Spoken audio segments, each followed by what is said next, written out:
என்னை தப்புவிப்பவர் யார்? நான் இக்கட்டான சூழ்நிலையில் இருந்து கொண்டிருக்கிறேன். சத்துருவின் சிறைவாசத்துக்குள் இருந்து கொண்டிருக்கிறேன். அவன் பிடிக்குள் இருந்து என்னை மீட்டெடுப்பவர் யார் என்று அநேகர் தேவ சமூகத்தை நோக்கி பார்த்து கொண்டிருக்கிறீர்கள் அல்லவோ? ஆண்டவர் சொல்லுகிறார், உங்களை தப்புவிக்கிற ஒரு தேவன் உங்கள் மத்தியில் உலாவிக் கொண்டிருக்கிறார். நான் உங்களை தப்புவித்து மீட்டு எடுப்பேன் என்று ஆண்டவர் இன்றைய காலை பொழுதில் ஒவ்வொரு குடும்பங்களையும் பார்த்து ஆவியானவர் பேசிக் கொண்டிருக்கிறார். வசனம் இவ்வாறாக சொல்கிறது, நீ இடைவிடாமல் ஆராதிக்கிற உன் தேவன் உன்னை தப்புவிப்பார்.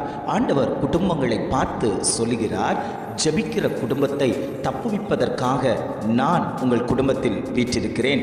எத்தனை பேர் ஆண்டவரை நோக்கி ஜெபித்து கொண்டிருக்கிறீர்களோ, ஆராதனை செய்து கொண்டிருக்கிறீர்களோ, துதித்து கொண்டிருக்கிறீர்களோ, அந்த குடும்பத்தில் ஒரு தெய்வீக பாதுகாவல், ஒரு தெய்வீக புரொடெக்ஷன், கர்த்தருடைய தூதர்கள் அந்த இடத்தில் உலாவிக் கொண்டிருக்கிறார்கள். அந்த ஜனங்களை சத்ருவானவனுக்கு தொட முடியாது. ஆண்டவர் அக்கினி மதிலாய் அந்த இடத்துல பாதுகாப்பை கொடுத்து கொண்டிருக்கிறார். போகையிலும் வருகையிலும் அவர் பாதுகாப்பு தரக்கூடிய தகப்பன். நாம் செய்யக்கூடிய வேலையில் கர்த்தர் பாதுகாப்பை தரக்கூடிய தகப்பன்.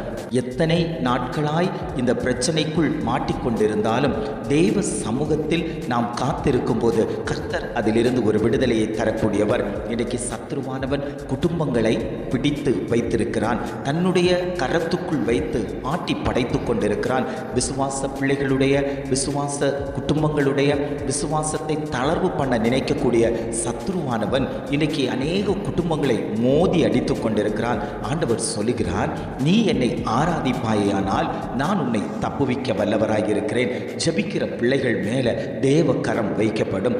ஜெபிக்கிற பிள்ளைகள் மேல ஒரு பாதுகாவல் உண்டாகும். எத்தனை பேர் குடும்பத்தில் ஜெபித்துக் கொண்டிருக்கிறார்களோ, எத்தனை பேர் தேவனை நோக்கி முகமுகமாய் பார்த்து கொண்டிருக்கிறார்களோ, அத்தனை பேருக்கும் ஆண்டவர் சொல்கிறார், நான் ஒரு தெய்வீக பாதுகாவலை கொடுப்பேன். நான் உங்களை தப்புவிப்பேன். கர்ச்சிக்கிற சிங்கத்தில் இருந்து உங்களை நான் தப்புவிக்க வல்லவராய் இருக்கிறேன்.